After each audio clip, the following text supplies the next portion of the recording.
Okay, I promise this is gonna be the last video. I know I keep saying it'll be the last, but things just keep coming up. I keep recalling things from the from my previous work job. When I mentioned Carmen, for example, I'm not gonna mention her last name, obviously, because I discovered, I guess, full names are prohibited by YouTube.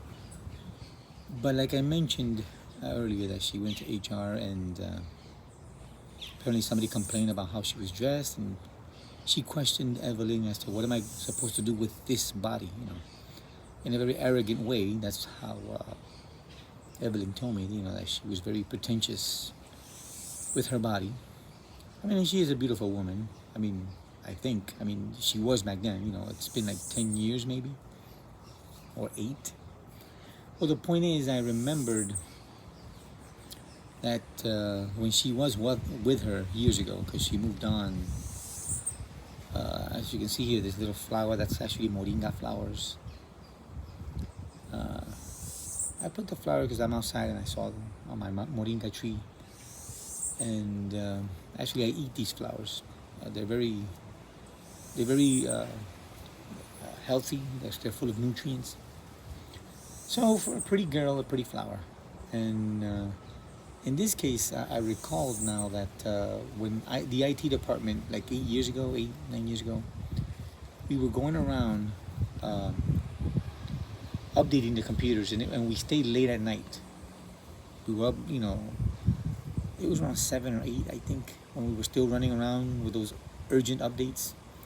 I remember I was with Oscar, one of the programmers, on the 4th floor, in the long hallway.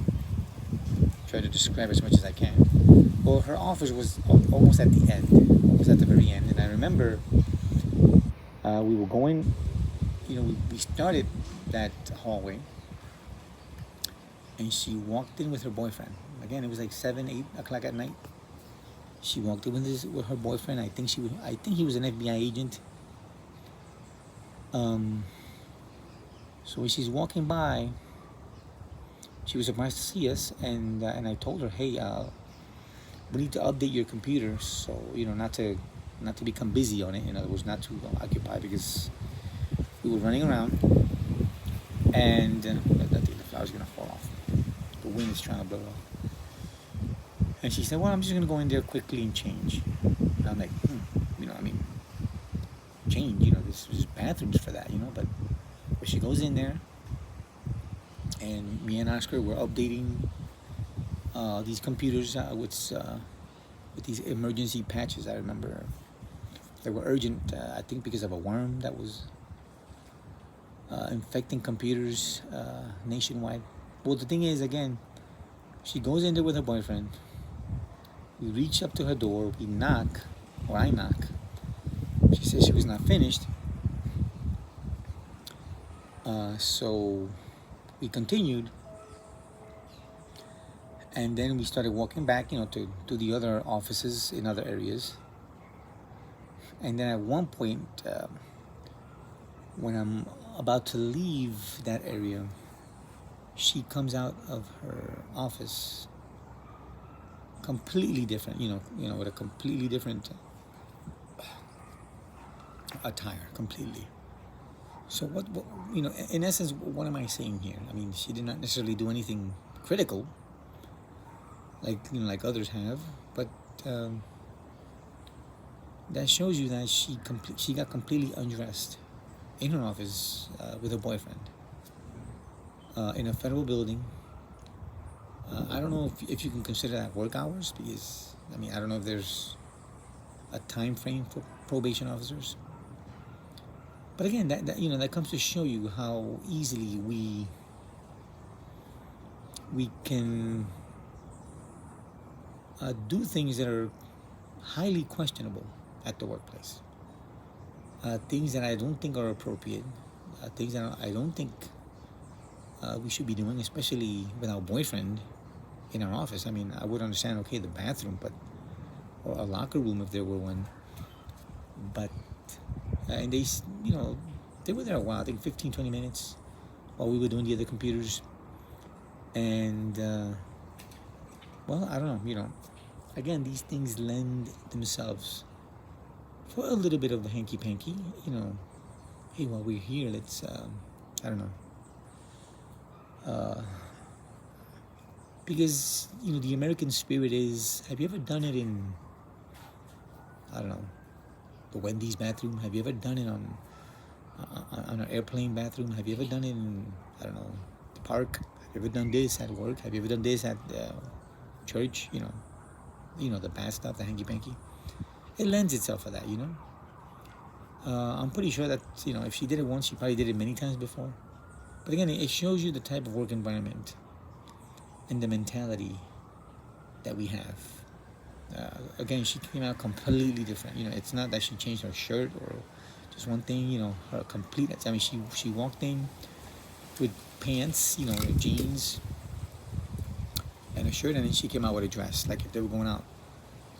Right after that to, I don't know, to dinner or something.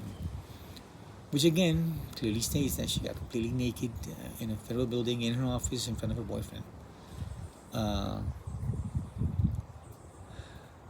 And that's not the only case. I mean, I remember there was another female. I don't want to mention this one's name because I don't know. I'm kind of scared of this other one, to be honest. I think she's capable of pulling out a gun on me or something if she ever saw me on Walmart or whatever.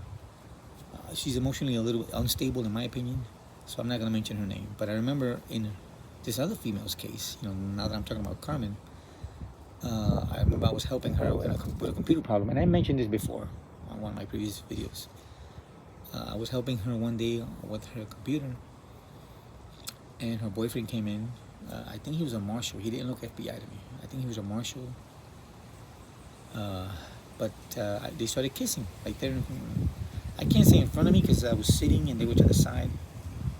But they were kissing in her office during work hours. Of course, the door was open. I don't know why would you do that. You fear that somebody might walk by and see you, maybe even a supervisor. But I can hear the slurping of the kisses and the typical noises of a kiss, which are,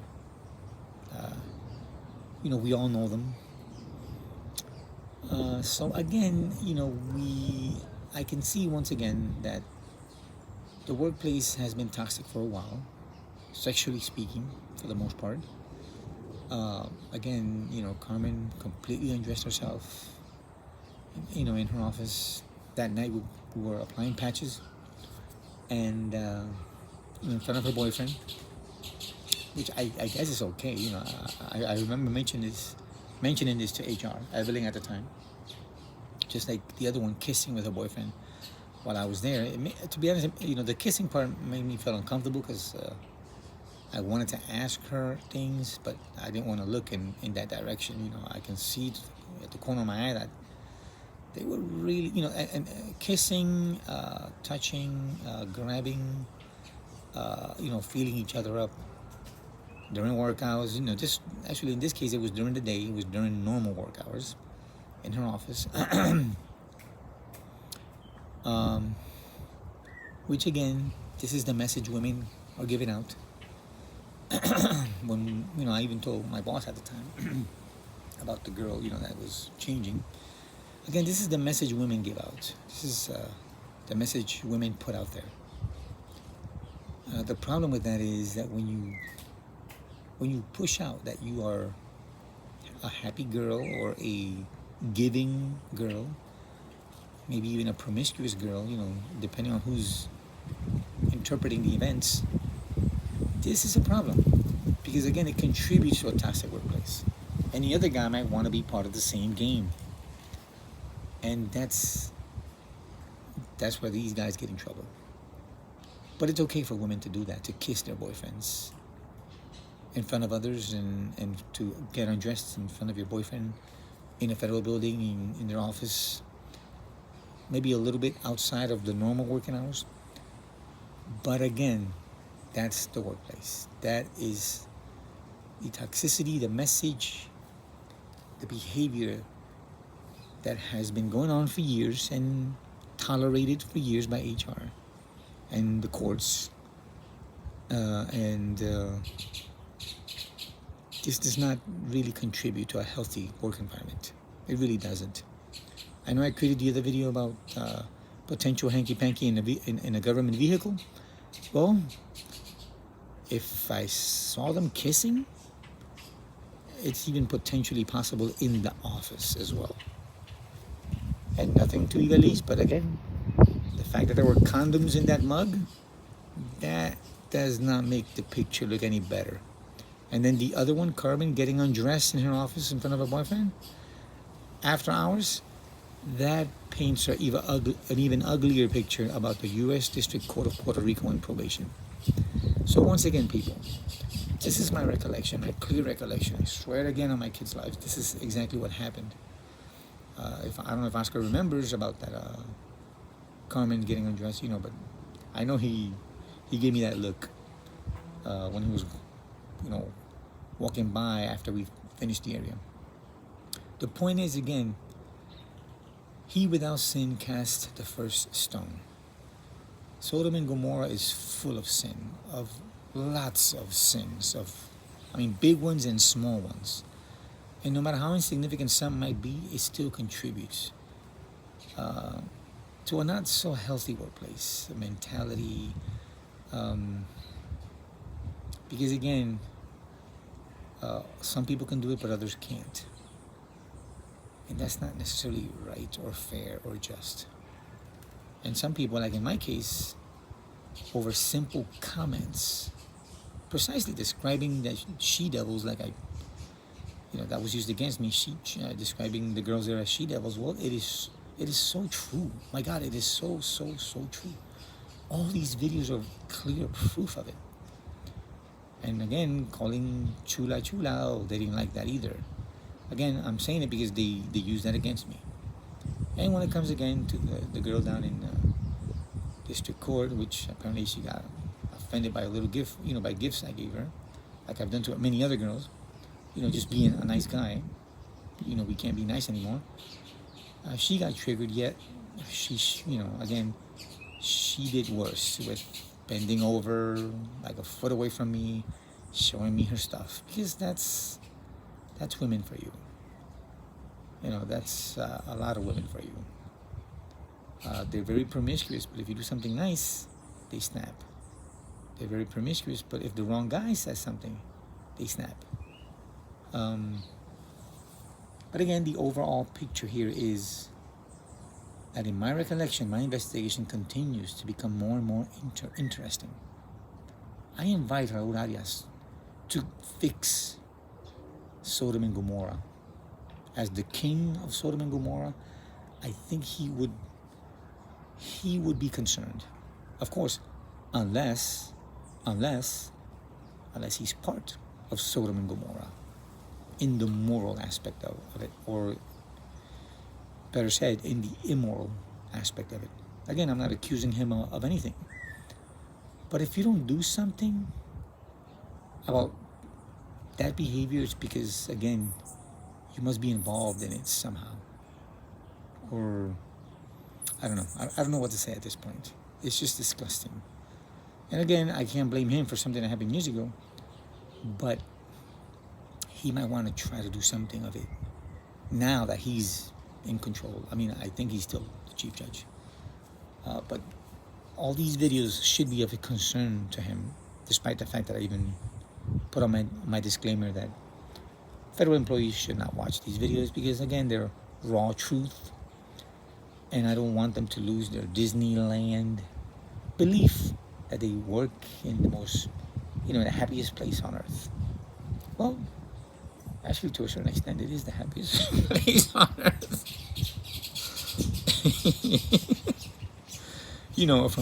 From the naughty side of of things. So, again, a pretty flower for a pretty girl. I hope she's still pretty. Maybe she gained weight or something. People, not everybody ages well, but and I hope she's doing well with her. The last time I heard, she was not doing well.